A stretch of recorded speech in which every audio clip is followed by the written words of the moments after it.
2024 찬미 받으소서 주간을 보내며 이전수 라파엘 정의평화위원회 위원.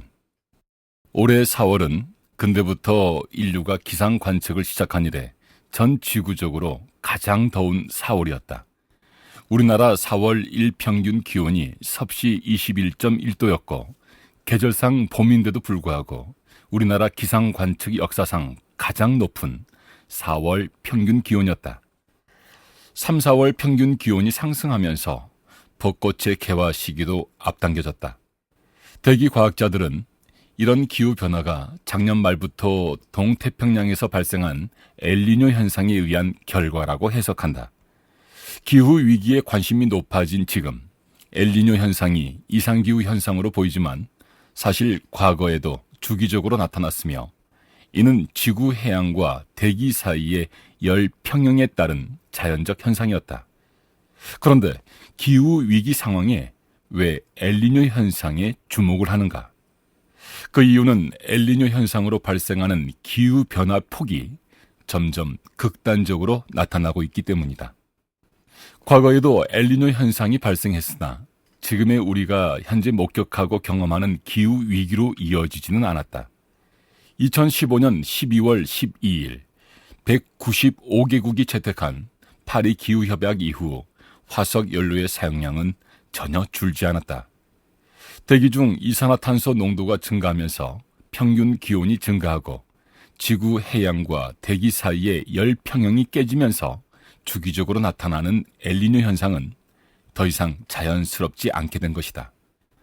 지구의 평균 기온이 올라갈수록 대기 중 수증기의 포화도는 증가한다.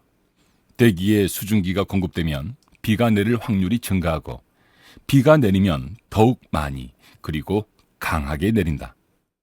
지난 4월 18일부터 중국 광저우 지역에서 내린 폭우는 광저우 지역에서도 이제껏 관측된 적이 없는 기록적 폭우였다. 지난 5월 5일 어린이날 직전 우리나라 내륙은 30도에 육박하는 초여름 더위로 펄펄 끓었고 어린이날에는 제주도 한라산 정상에서 이제껏 기록된 적이 없는 900mm 수준의 강우량이 기록됐다. 계절 변화에 따라 대기 흐름이 잠깐 바뀌어 중위도 상공의 제트 기류가 약해지면서 고고도 대기에는 극지방에서 내려온 찬 공기가 머물고 지표와 저고도 대기에는 따뜻한 바다에서 공급된 수증기를 가득 머금은 더운 공기가 머물면서 강력한 비를 내리는 일명 대기의 강이 형성된 결과인 것이다. 우리나라 여름이 본격적으로 시작되기 전 짧게 나타나는 장마로 불리는 정체전선도 사실은 대기의 강이다.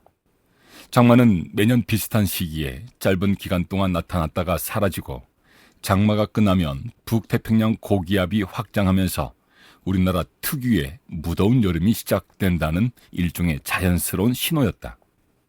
그러나 이제는 기후 위기가 찾아와 계절을 가리지 않고 대기의 강이 형성되어 비가 극단적으로 내리는 상황이 됐다.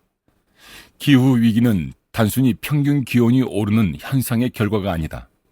기온이 오르는 단순한 현상은 지구라는 복잡계 안에서 예측이 어려운 수준의 기후변화 결과, 곧 기후위기로 나타나고 있다.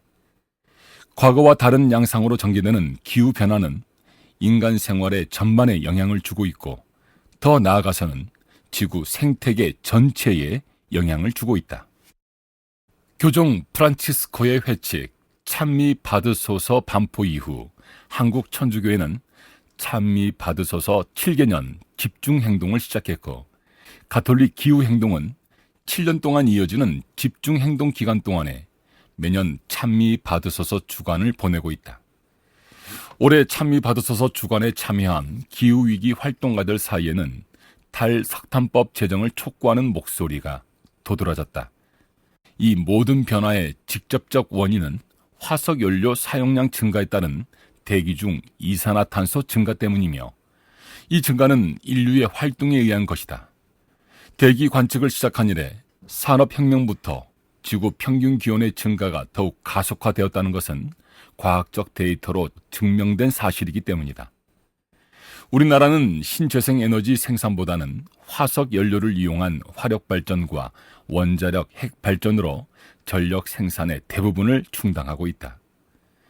정부는 화력발전의 발전 단가가 가장 싸기 때문에 경제성을 고려하면 어쩔 수 없는 선택이라고 주장하나 사실은 거대 자본의 발전소 투자 이익 회수 등 속칭 기후 악당의 이해관계가 복잡하게 얽혀있는 값싼 돈벌이 수단이기 때문에 화석 연료를 사용한 발전을 포기하지 못하고 있다.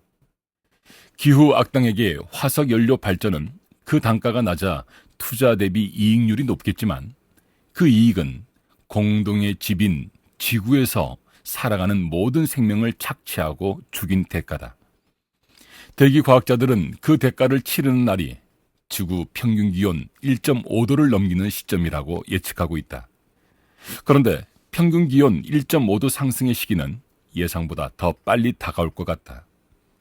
기후 악당이여, 모든 생명을 착취하고 죽인 대가를 치르라고 말하고 싶지만 그 대가는 기후 악당이 아니라 이미 착취당하고 죽음을 맞이하는 생명들이 또 감당해내는 현 상황을 생각하면 쉽게 그렇게 말을 하기도 어렵다.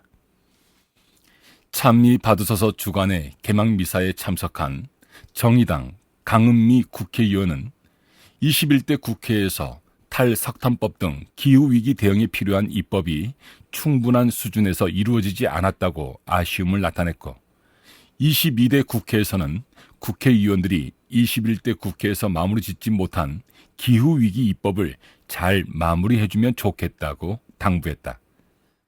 폐막 미사를 주례한 전주교구 김주남 베드로 신부는 폐막 미사 강론에서 찬미 받으소서 245항을 인용했다. 우리를 매우 사랑하시는 생명의 주님께서는 늘 이 세상 중심에 현존하십니다. 그분께서는 우리를 버리지 않으시고 우리를 홀로 두지 않으십니다. 중략. 그분의 사랑은 우리가 새로운 길을 찾게 언제나 우리를 이끌기 때문입니다. 주님, 찬미 받으소서. 직업이 과학자인 한 사람으로서 가장 간단한 선형적 예측으로 봐도 솔직히 말하면 이 기후 위기가 개선될 여지가 보이지 않는다. 그럼에도 불구하고 찬미 받으소서 245항의 말씀처럼 그 희망을 계속 두고 싶다.